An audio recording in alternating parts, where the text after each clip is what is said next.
السلام علیکم، آپ دیکھ رہے ہیں رائز ود حیدر اور میں ہوں حیدر مرتضیٰ۔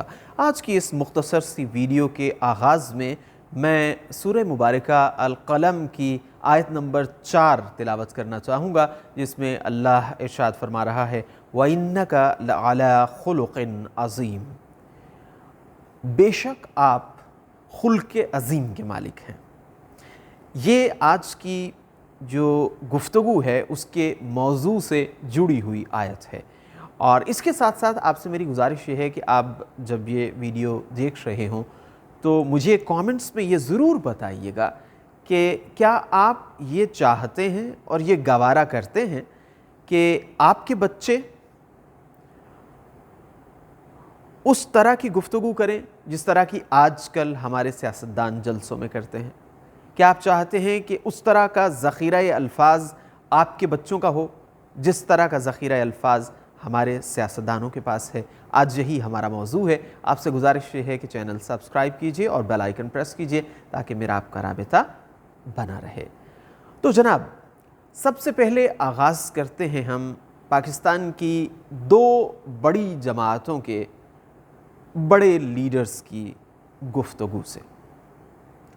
تو میں نے انتخاب کیا ہے پاکستان تحریک انصاف کے چیئرمین جناب عمران خان صاحب کا، جن کا اپنے دور حکومت میں مسلسل یہ کہنا تھا کہ میں چاہتا ہوں کہ یہ ملک ایک فلاحی ریاست بنے، ریاست مدینہ بنے، اور وہ یہ بھی کہتے تھے کہ میں یہ چاہتا ہوں کہ ہمارے بچوں کو سیرت النبی صلی اللہ علیہ وآلہ وسلم پڑھائی جانی چاہیے تاکہ وہ اپنی زندگی پر اس کا اطلاق کر سکیں۔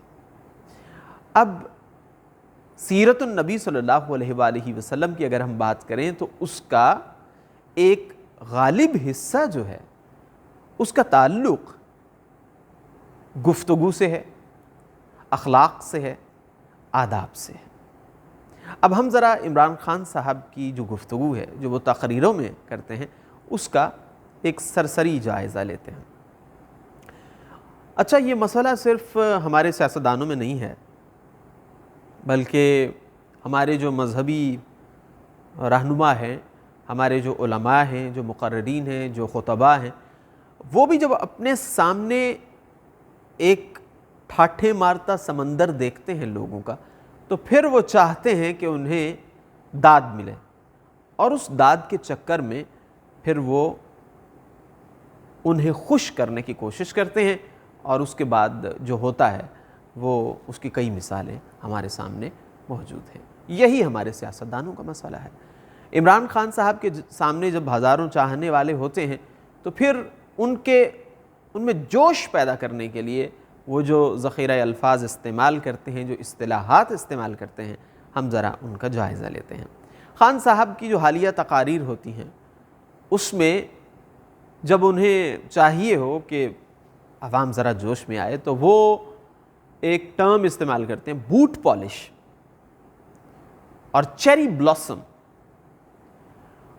اور اس اصطلاح کے استعمال کرنے کا مقصد یہ ہوتا ہے کہ وہ شہباز شریف صاحب کو خوش آمدی کہنا چاہ رہے ہیں کہ وہ جب بوٹ دیکھتے ہیں تو پالش کرنا شروع کر دیتے ہیں، اور جہاں انگریز نظر آتا ہے وہاں بھی وہ بوٹ پالش شروع کر دیتے ہیں۔ تو بڑے ہی آرام سے خوش آمد کا لفظ استعمال کیا جا سکتا ہے، بڑے اچھے طریقے سے آپ اپنا معافی الضمیر لوگوں کے سامنے رکھ سکتے ہیں۔ پھر ڈیزل، جو ان کا سب سے معروف لفظ ہے جو اپنی تقاریر میں وہ استعمال کرتے ہیں، اور لوگ پھر ڈیزل ڈیزل ڈیزل اور وہ نعرے لگانا شروع ہو جاتے ہیں۔ ظاہر ہے وہ مولانا فضل الرحمان کے لیے وہ استعمال کرتے ہیں۔ پھر سب سے بڑی بیماری آصف زرداری کے لیے وہ استعمال کرتے ہیں۔ پنجاب کا سب سے بڑا ڈاکو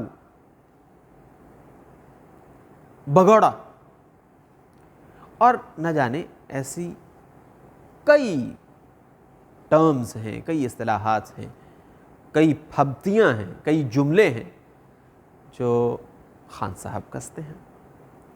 اب دیکھیے، ایک وہ شخص کہ جو ریاست مدینہ کا دعوے دار ہو، وہ شخص جو سیرت النبی صلی اللہ علیہ وآلہ وسلم کی بات کرتا ہو، وہ شخص جو اسلام و فوبیا کے خلاف بات کرتا۔ اب دیکھیں نا، آپ نے اقوام متحدہ میں جا کے جو تقریر کی اس پر تو سبھی خوش ہیں، اس پر تو کسی نے نہیں کہا کہ آپ نے کچھ غلط کیا، اور بڑی دلائل کے ساتھ آپ نے گفتگو کی، اس کو ہمیشہ یاد. اسی کو آپ دیکھ لیں کہ آپ کی اس تقریر کو کیوں یاد رکھا جاتا ہے، اس کا کیوں حوالہ دیا جاتا ہے، کیونکہ آپ نے اس میں دلائل کے ساتھ گفتگو کی ہے، آپ نے اس میں جو الفاظ کا چناؤ ہے وہ بہت اچھا کیا ہے، اور یہی وجہ ہے کہ اس کو یاد رکھا جاتا ہے.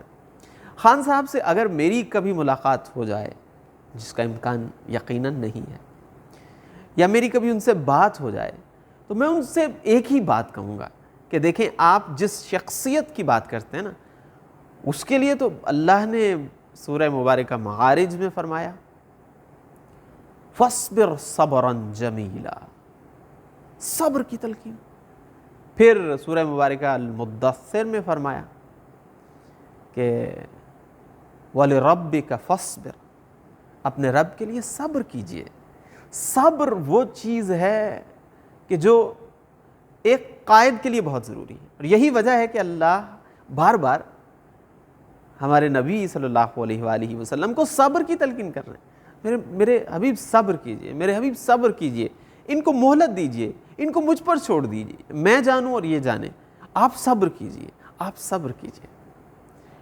تو میں تو خان صاحب سے یہی کہوں گا، خان صاحب دیکھیں، آپ جس شخصیت کی بات کرتے ہیں، اللہ ان کو صبر کی تلقین کر رہا ہے، صبر کی ہدایت فرما رہا ہے، اور پھر ان کے اخلاق کے عظیم ہونے کی گواہی قرآن دے رہا ہے.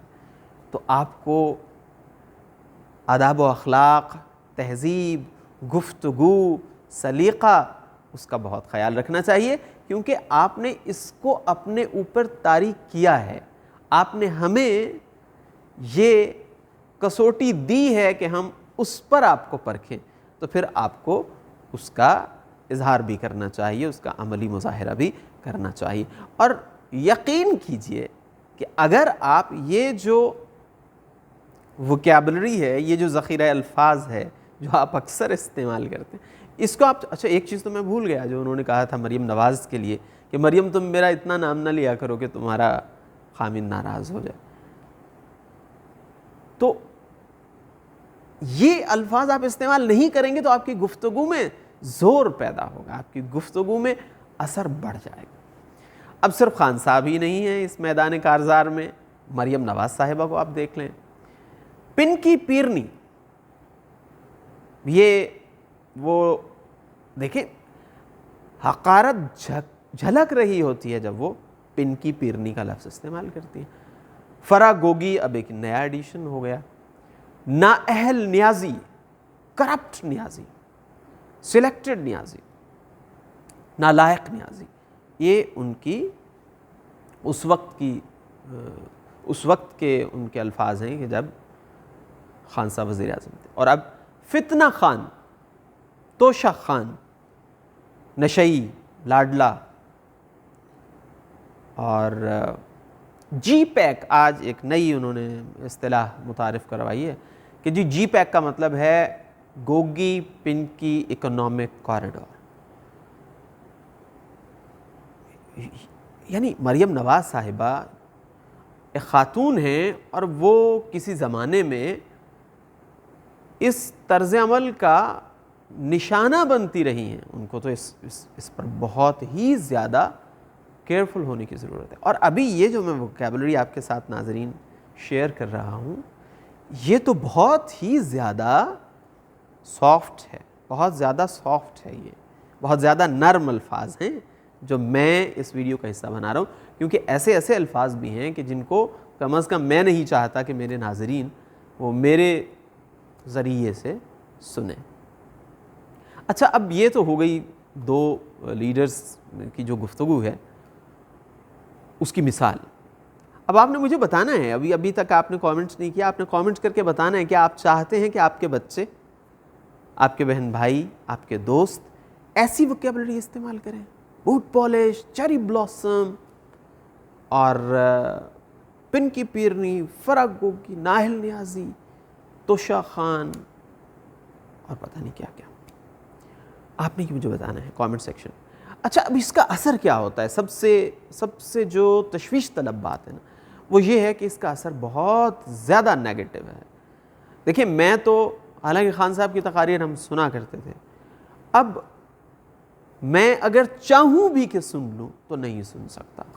ایک تو ریپیٹیشن بہت ہے ان کی تقاریر میں، اور خیر مریم نواز صاحبہ تو وہ اتنے زیادہ جوش میں آ جاتی ہیں اور اتنے زیادہ وہ حملہ آور ہو جاتی ہیں خان پر، اور ایسے ایسے لفظ استعمال کرتی ہیں کہ پھر آپ اس کی تاب نہیں لا سکتے۔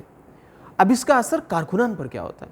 دیکھیں جو شخص عمران خان کو آئیڈیالائز کرتا ہے نا، وہ تو جب بوٹ پالش اور چیری بلاسم اور ڈیزل اور سب سے بڑی بیماری اور سب سے بڑا ڈاکو سنے گا نا، تو وہ ان الفاظ کے استعمال کو اپنی ذمہ داری سمجھ لیتا ہے۔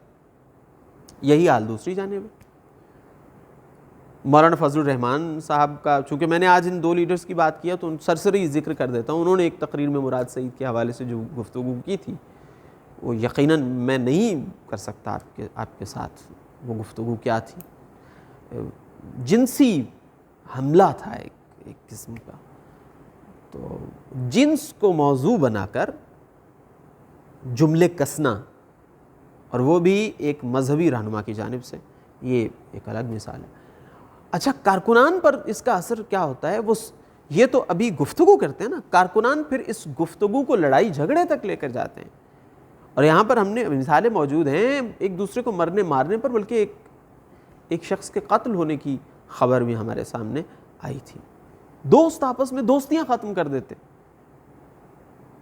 رشتہ دار آپس میں رشتہ داریاں ختم کر رہے ہیں، صرف دیکھیں نا آپ یوتھیا، پٹواری، اور ایک اور اصطلاح نئی آئی ہے جو یقیناً اس قابل نہیں ہے کہ آپ کے ساتھ شیئر کی جائے۔ یہ کیا ہے؟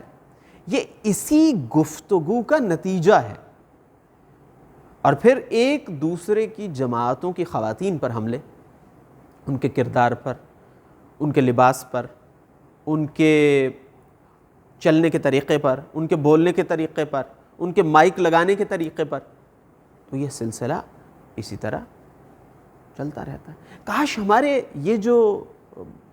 ہمارے سیاستدان ہیں یہ اپنی گفتگو کو شعروں سے کیوں نہیں سجاتے، یہ اپنی گفتگو میں کسی فلسفی کا قول کیوں نہیں پڑھتے، یہ اپنی گفتگو میں فیض کی شاعری کیوں نہیں شامل کرتے، یہ اپنی گفتگو میں فراز کی شاعری کیوں نہیں شامل کرتے، یہ اپنی گفتگو میں حدیث کیوں نہیں شامل کرتے؟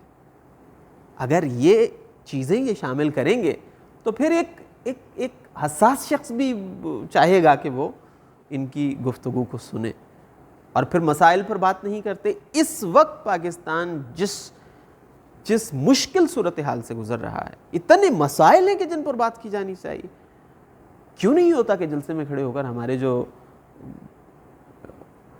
سیاسی رہنما ہیں وہ اپنے مخالف کو نشانہ بنانے کی بجائے بتائیں کہ جی لوڈ شیڈنگ ملک میں اس کا حل یہ ہے، اکنامک کرائسس ہے اس کا حل یہ ہے، ہمارا گردشی قرض کیسے اترے گا، ایسے اترے گا، غریب آدمی کی زندگی کیسے بہتر ہوگی، کسان کو کیسے ریلیف ملے گا، لوگ پھر ان کی بات بھی سنیں گے۔ دیکھیں چند ہزار لوگوں کا کسی جلسے میں آ جانا اور پھر آپ کا کلیم کرنا کہ یہ 22 کروڑ کی نمائندگی ہے، یہ بالکل غلط ہے۔